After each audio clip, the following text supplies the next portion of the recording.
দারসুল হাদিস হজরত হারিসুল আশআরি হতে বর্ণিত সংগঠন সংক্রান্ত হাদিস।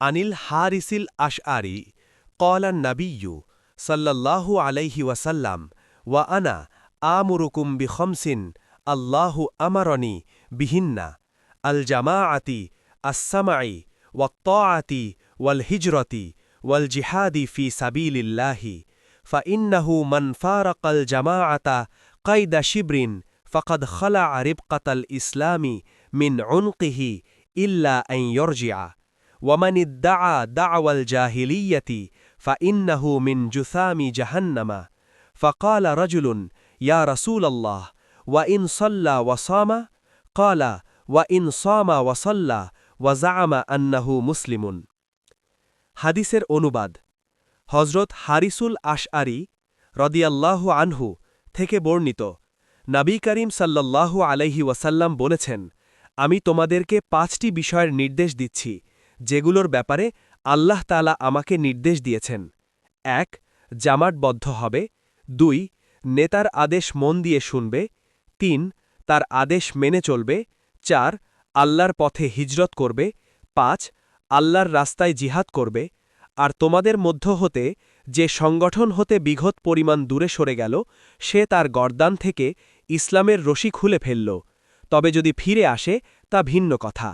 আর যে ব্যক্তি জাহিলিয়াতের দিকে আহ্বান জানায় সে জাহান্নামী। সাহাবায়ে কিরাম বললেন, ইয়া রাসূল আল্লাহ, সে যদি রোজা রাখে, নামাজ পড়ে, এরপরও? রাসূল সাল্লাল্লাহু আলাইহি ওয়াসাল্লাম বললেন, যদি রোজা রাখে, নামাজ পড়ে এবং নিজেকে মুসলমানদের অন্তর্ভুক্ত বলে দাবি করে, এরপরও জাহান্নামী হবে। আত-তিরমিজি 2863 ইফা। হাদিসের গুরুত্ব। হাদিসটির শুরুতেই রাসূল সাল্লাল্লাহু আলাইহি ওয়াসাল্লাম আল্লাহ কর্তৃক আদিষ্ট হয়ে এ আদেশ দিয়েছেন। এখানে ইসলামের এমন 5টি বিষয় নির্দেশ দেওয়া হয়েছে যা বাদ দিলে ইসলামী সমাজের অস্তিত্বই কল্পনা করা যায় না। ইসলামের যে লক্ষ্য উদ্দেশ্য তাও ব্যর্থ হতে বাধ্য। ইসলামের পরিপূর্ণ বাস্তবায়ন ইসলামী রাষ্ট্র ছাড়া সম্ভব নয়। রাবি পরিচিতি। নাম হারিস ইবনে হারিস আল আশআরি আশ-শামী। কেউ কেউ বলেছেন হারিস আল আশআরি, আবু মালিক আল আশআরি একই জন। উসুদুল গাবা ফি মারিফাতিস সাহাবা। আবু সালাম আল আসওয়াদ বর্ণনা করেছেন তার নাম ছিল আবি সালাম মামতুর আল হাবশি। কুনিয়ত, তার কুনিয়ত হচ্ছে আবু মালিক। তিনি আবু মালিক নামেই বেশি প্রসিদ্ধি লাভ করেছিলেন। জন্মস্থান, তার জন্মস্থান শাম দেশে। তিনি শাম দেশেই বসবাস করতেন। সেখানে তার অনেক বন্ধুবর মানুষ ছিলেন। তিনি সবার কাছে অত্যন্ত সম্মানের পাত্র ছিলেন। হজরত হারিস আল আশআরি বর্ণিত হাদিস সংখ্যা 1টা, যে হাদিসকে জ্ঞানের মূল উৎস বলা হয়। হাদিসের ব্যাখ্যা। হাদিসটির শুরুতেই রাসূল সাল্লাল্লাহু আলাইহি সাল্লাম আল্লাহ কর্তৃক আদিষ্ট হয়ে ইসলামী জীবনের 5টি অত্যন্ত গুরুত্বপূর্ণ কাজের নির্দেশ দিয়েছেন। তার মধ্যে 1. আল জামাআতি, জামাতবদ্ধ হওয়া। প্রথম ও প্রধান কাজ হল জামাত করা, জামাতবদ্ধ হয়ে জীবনযাপন করা। মূল শব্দ অর্থ হচ্ছে বিক্ষিপ্ত কোনো বস্তুকে একত্রিত করা। এ থেকে অর্থ দল, জামাত, সংগঠন। কোরআনের ভাষায় সংগঠন। তোমাদের মধ্যে এমন একটি দল থাকতেই হবে যারা মানবজাতিকে কল্যাণের পথে ডাকবে। আল ইমরান 104। তোমরা সংঘবদ্ধভাবে আল্লাহর রজ্জুকে আঁকড়ে ধরো এবং পরস্পর বিচ্ছিন্ন হইও না। আল ইমরান 103। আর যে ব্যক্তি আল্লাহর রজ্জুকে দৃঢ়ভাবে ধারণ করবে সে অবশ্যই সত্য ও সঠিক পথ প্রদর্শিত হবে। আল ইমরান 101।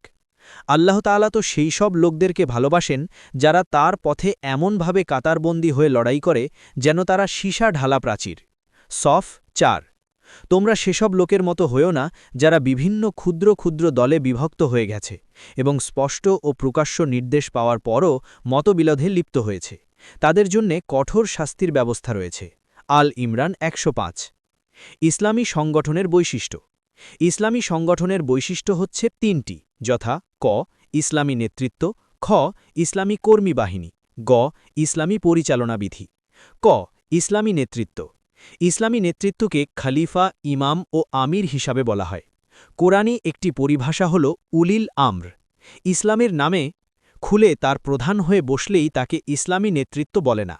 ইসলামী নেতৃত্ব কোনো পদের নাম নয়, ইসলামী কর্মী বাহিনী কর্তৃক নির্বাচিত একটি পদ। নেতৃত্বের অপরিহার্য বৈশিষ্ট্য: জ্ঞানের ক্ষেত্রে শ্রেষ্ঠত্ব। রাসূল সাল্লাল্লাহু আলাইহি সাল্লাম বলেন, জনগণের নেতা হবে সে যে আল্লাহর কিতাব সম্পর্কে সর্বাধিক জ্ঞান রাখে। মিশকাত। উন্নত আমল। তোমাদের মধ্যে সেই সম্মানী যে আল্লাহকে ভয় করে। আল কুরআন।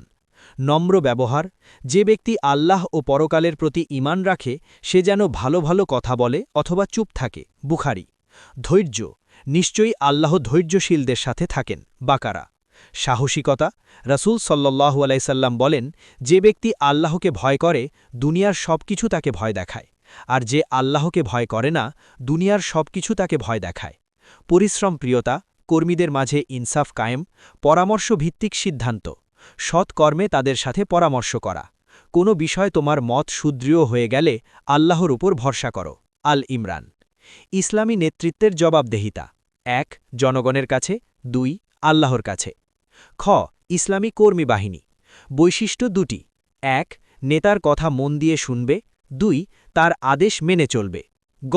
ইসলামী পরিচালনা বিধি। পরিচালনা মৌলিক উৎস ২টি: কোরআন, সুন্নাহ। কোরআন সমস্ত সমস্যা সমাধানের জন্য সর্বকালের শ্রেষ্ঠ বিধান। শাসন হুকুমের অধিকার একমাত্র আল্লাহর।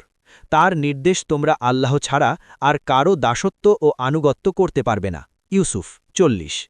রাসূল তোমাদের জন্যে যেসব বিধিবিধান ও আইন কানুন এনেছেন তা গ্রহণ করো এবং যেসব বিষয়ে নিষেধ করেছেন তা থেকে দূরে থাকো। হাসর ৭। যারা আল্লাহর বিধান দিয়ে বিচার ফায়সালা করে না তারাই কাফের। মায়েদা ৪৫। ২. আসসামাই, শোনা বা বুঝা। দ্বিতীয় কাজ হল জামাতি নিয়মকানুন জানতে চেষ্টা করা। জামাত নেতার কাছ থেকে যখন যে কাজের নির্দেশ আসবে তা মনোযোগ সহকারে শোনা ও যথাযথভাবে পালন করতে প্রস্তুত থাকা। জামাতের লোকদের মধ্যে এমন মানসিক প্রস্তুতি না থাকলে যেমন জামাত গঠিত হতে পারে না, তেমনি জামাতি জীবনে নিহিত কল্যাণ লাভ করাও সম্ভব হয় না।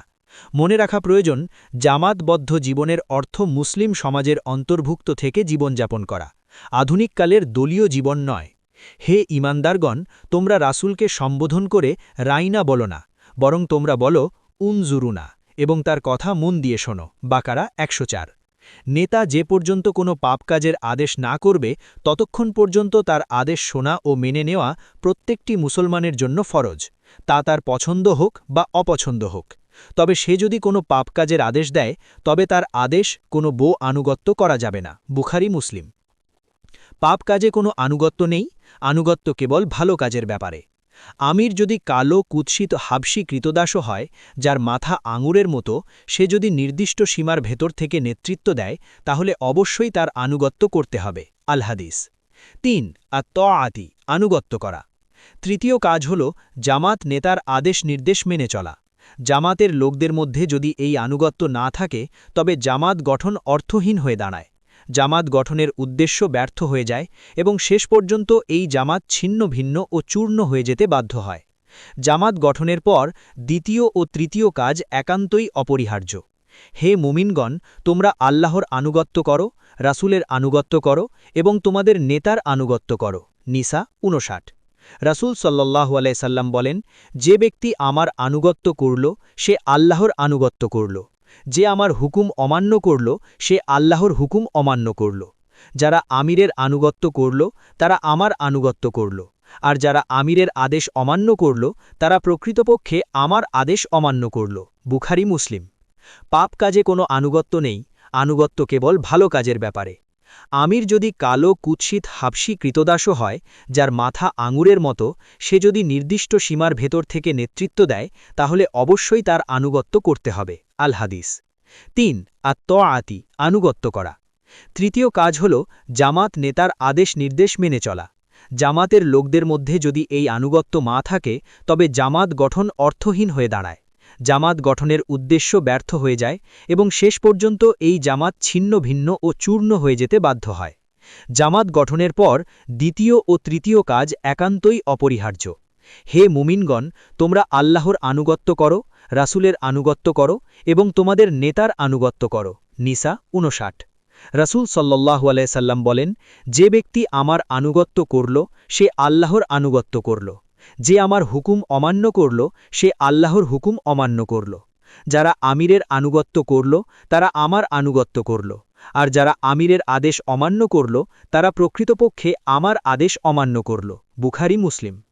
পাপ কাজে কোনো আনুগত্য নেই, আনুগত্য কেবল ভালো কাজের ব্যাপারে। আমির যদি কালো কুৎসিত হাবশী কৃতদাসও হয়, যার মাথা আঙুরের মতো, সে যদি নির্দিষ্ট সীমার ভেতর থেকে নেতৃত্ব দেয় তাহলে অবশ্যই তার আনুগত্য করতে হবে। আল হাদিস। ৩. আত-তোয়াআতি, আনুগত্য করা। তৃতীয় কাজ হল জামাত নেতার আদেশ নির্দেশ মেনে চলা। জামাতের লোকদের মধ্যে যদি এই আনুগত্য না থাকে তবে জামাত গঠন অর্থহীন হয়ে দাঁড়ায়। জামাত গঠনের উদ্দেশ্য ব্যর্থ হয়ে যায় এবং শেষ পর্যন্ত এই জামাত ছিন্ন ভিন্ন ও চূর্ণ হয়ে যেতে বাধ্য হয়। জামাত গঠনের পর দ্বিতীয় ও তৃতীয় কাজ একান্তই অপরিহার্য। হে মুমিনগণ, তোমরা আল্লাহর আনুগত্য করো, রাসূলের আনুগত্য করো এবং তোমাদের নেতার আনুগত্য করো। নিসা ৫৯। রাসূল সাল্লাল্লাহু আলাইহি সাল্লাম বলেন, যে ব্যক্তি আমার আনুগত্য করল সে আল্লাহর আনুগত্য করল। যে আমার হুকুম অমান্য করল সে আল্লাহর হুকুম অমান্য করল। যারা আমিরের আনুগত্য করল তারা আমার আনুগত্য করল, আর যারা আমিরের আদেশ অমান্য করল তারা প্রকৃতপক্ষে আমার আদেশ অমান্য করল। বুখারী মুসলিম। পাপ কাজে কোনো আনুগত্য নেই, আনুগত্য কেবল ভালো কাজের ব্যাপারে। আমির যদি কালো কুৎসিত হাবশী কৃতদাসও হয়, যার মাথা আঙুরের মতো, সে যদি নির্দিষ্ট সীমার ভেতর থেকে নেতৃত্ব দেয় তাহলে অবশ্যই তার আনুগত্য করতে হবে। আল হাদিস। ৩. আত-তোয়াআতি, আনুগত্য করা। তৃতীয় কাজ হল জামাত নেতার আদেশ নির্দেশ মেনে চলা। জামাতের লোকদের মধ্যে যদি এই আনুগত্য না থাকে তবে জামাত গঠন অর্থহীন হয়ে দাঁড়ায়। জামাত গঠনের উদ্দেশ্য ব্যর্থ হয়ে যায় এবং শেষ পর্যন্ত এই জামাত ছিন্ন ভিন্ন ও চূর্ণ হয়ে যেতে বাধ্য হয়। জামাত গঠনের পর দ্বিতীয় ও তৃতীয় কাজ একান্তই অপরিহার্য। হে মুমিনগণ, তোমরা আল্লাহর আনুগত্য করো, রাসূলের আনুগত্য করো এবং তোমাদের নেতার আনুগত্য করো। নিসা ৫৯। রাসূল সাল্লাল্লাহু আলাইহি সাল্লাম বলেন, যে ব্যক্তি আমার আনুগত্য করল সে আল্লাহর আনুগত্য করল।